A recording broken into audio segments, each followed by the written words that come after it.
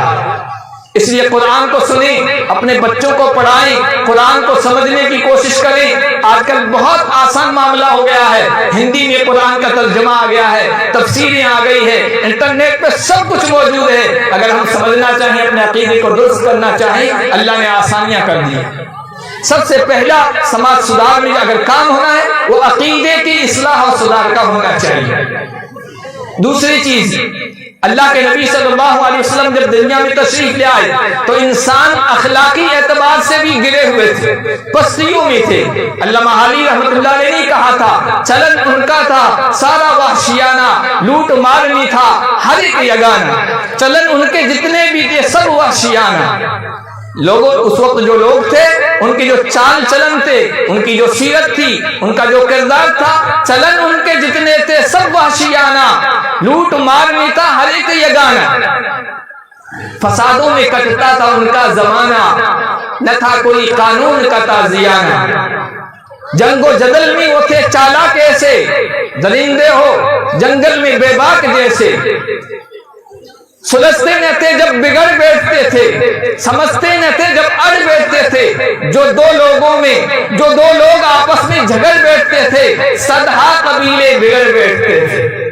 جو دو لوگ آپس میں جھگڑ بیٹھتے تھے، صدہا قبیلے بگڑ بیٹھتے تھے۔ دو لوگوں کی لڑائی ہوتی تھی، دو لوگوں کا آپس میں اختلاف ہوتا تھا، دو لوگوں کی جنگ ہوتی تھی، اس کی وجہ سے قبیلے کے قبیلے آپس میں اختلاف پیدا کر دیتے تھے اور جنگ و جدل میں مبتلا ہو جاتے تھے۔ تھا کہیں مویشیوں کے چرانے پہ جھگڑا، تھا کہیں مویشی یعنی جانوروں کے، تھا کہیں مویشیوں کے چرانے پہ جھگڑا، تھا کہیں مویشیوں کے چرانے پہ جھگڑا، کہیں گھوڑا آگے بڑھانے پہ جھگڑا، لبے جو کہیں آنے جانے پہ جھگڑا۔ جو کہتے ہیں جہاں پانی ہو، نہر ہو، کنواں ہو، لبے جو کہیں آنے جانے پہ جھگڑا، لبے جو کہیں آنے جانے پہ جھگڑا۔ معمولی چیزوں پر، پانی پر جھگڑا ہو جاتا تھا اور سارا سال تک لڑائی ہوتی رہتی تھی، آپس میں کینہ پالے رکھتے تھے، حسد پالے رکھتے تھے۔ تھا کہیں لبے جو کہیں آنے جانے پہ جھگڑا۔ تو علامہ حالی رحمۃ اللہ نے اس زمانے کا نقشہ کھینچا ہے۔ آج آپ دیکھ لیجئے وہی کی وہی چیزیں آج ہمارے درمیان آ گئی، وہی کی وہی چیزیں آج ہمارے سماج اور معاشرے میں آ گئی ہے۔ اللہ کے نبی صلی اللہ علیہ وسلم نے ان سب کا خاتمہ کیا۔ قبیلے، برادری، خاندان کے اعتبار سے ہم اپنے آپ کو بعض لوگ اونچا سمجھتے ہیں، بعض لوگ اس کی وجہ سے دوسروں کو حقیر سمجھتے ہیں۔ اللہ کے نبی جب آئے تھے یہ بھی معاشرے اور سماج میں بگاڑ تھا، اور اللہ کے نبی صلی اللہ علیہ وسلم نے اس طریقے سے اس کا ازالہ کیا ہے، اس کا سدھار کیا ہے کہ دنیا کے سامنے ایک نمونہ پیش کیا ہے۔ اللہ کے نبی صلی اللہ علیہ وسلم جب دنیا میں تشریف لائے تھے، عرب کے لوگ دوسروں کو اپنے سے برابر نہیں سمجھتے تھے، قریش کے لوگ قریش کے علاوہ برادری اور خاندان والوں کو حقیر سمجھتے تھے، عرب کے لوگ دوسروں کو کہتے تھے یہ اجمی ہیں، یہ گونگے ہیں، یہ جانوروں کی طرح ہیں، بول نہیں پاتے ہیں، ہم فصیح ہیں، بلیغ ہیں، بہت زیادہ اچھے طریقے سے اپنی بات کو پیش کرنے والے ہیں۔ اونچ نیچ، ذات پات، یہ اللہ کے نبی صلی اللہ علیہ وسلم جب تشریف لائے اس دنیا میں موجود تھی، اور اللہ کے نبی صلی اللہ علیہ وسلم نے ایسا خاتمہ کیا ہے کہ الحمدللہ ایک لمبے عرصے تک مسلمانوں میں یہ بیماریاں نہیں تھی، یہ کمیاں نہیں تھی، اور سماج، مسلمان سماج کو دیکھ کے اسلام کی طرف آتے تھے، دوسرے سماج، مسلمان سماج کی خوبیوں کو دیکھ کے اسلام کی طرف آتے تھے۔ آپ صلی اللہ علیہ وسلم نے خاندانوں کی اونچ نیچ کا کس طرح خاتمہ کیا؟ آپ دیکھیے جب مکہ فتح ہوا ہے، اللہ کے نبی صلی اللہ علیہ وسلم بیت اللہ میں آئے ہیں، بیت اللہ سے بتوں کو صاف کیا ہے، پاک کیا ہے، اور اس کے بعد جب باری آئی کہ بہت دنوں تک یہاں اللہ کی